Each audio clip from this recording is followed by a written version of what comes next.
Mida ma siis sellest pikast 10-kuusest vahetusaastast Koreast õppisin? Ma räägin teile.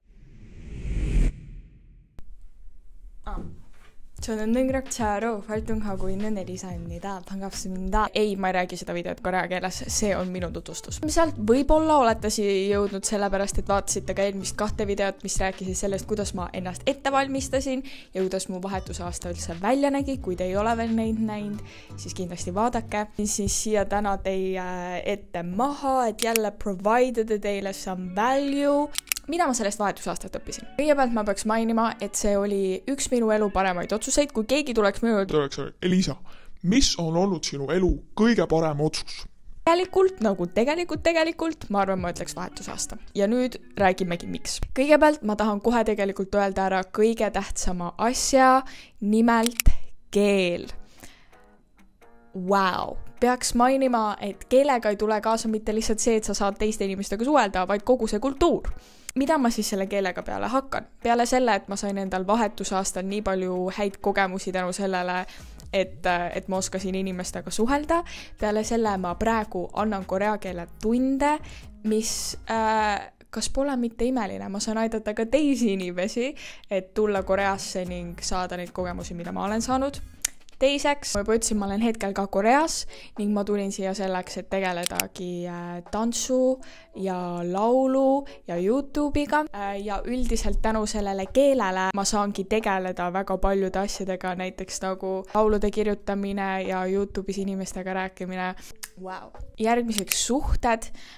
Ütleme niimoodi, et korealastega nii palju mul suhteid alles ei ole, kui teiste vahetusõpilastega, just kes siin käisid Itaaliast ja Belgiast. Ma saan by the way varsti ka selle belglasega kokku, kes on ka tagasi Koreas õpib. Seega tegelikult seda, et meie kõik teed on Koreasse jälle tagasi jõudnud, on metsikult äge näha.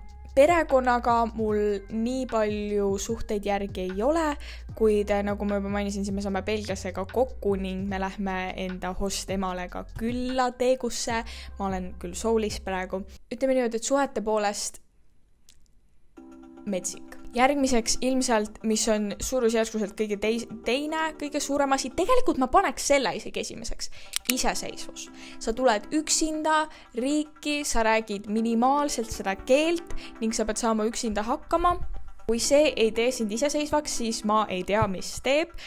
Praegu ma olen juba 5. korda Koreas üksinda. Ühe korra käisin perega. Ma ei oleks suutnud seda teha, kui ma ei oleks käinud vahetusaastal, ma arvan. See andis mulle nii suure julguse, et ma tegelikult saan üksinda hakkama. Ja sina saad ka. Ja siis viimaseks ma peaks ütlema, et just see, et ma olen siia nüüd tagasi tulnud ja enda tee leidnudki tegelikult siin Koreas.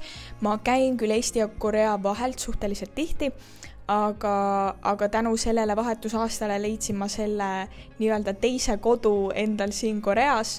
Küll Teegus, aga hetkel ma olen Soulis ja kus ma saangi siis tegeleda tantsimisega. Ma olen ühes grupis, Lunarex. Praegu ma olen ka SL stuudios, ma tulin harjutama täna siia ja see saab minu tulevikuks ning see ei oleks kunagi saanud olla ilma vahetusaastata. Seega see ei või tunduda nagu see juhtub nii, aga see annab nii palju juurde.